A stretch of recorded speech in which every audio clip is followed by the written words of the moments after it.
In today's video, I'm going to teach you how to use tickets in HubSpot CRM. By the end, you'll know exactly how to create a support ticket, add the right details, and make sure it's tied to the right people so your team can act quickly and track progress.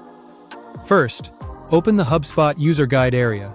This gives you quick access to helpful resources while you work, and it's a good safety net if you want to double-check definitions or best practices as you go. Next, head into the CRM and click on Tickets.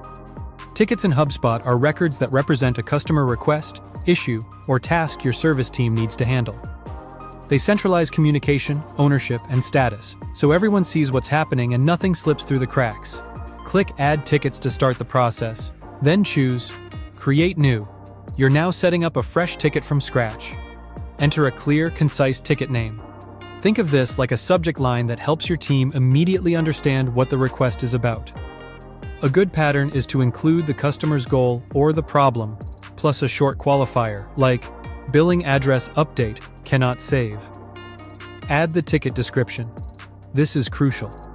Use it to capture key context.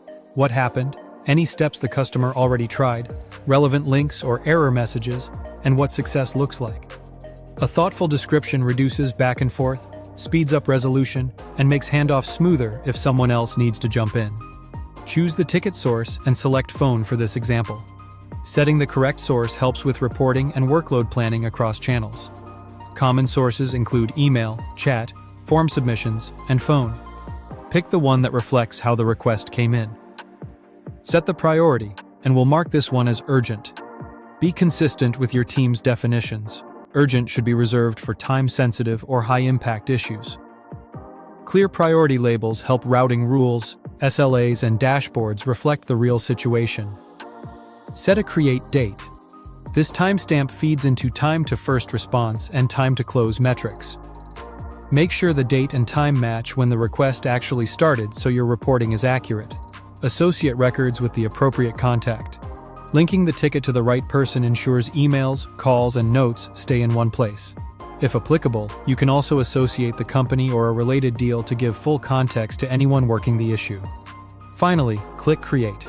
Your ticket is now live, trackable, and ready to be actioned. If this walkthrough helped, subscribe for more.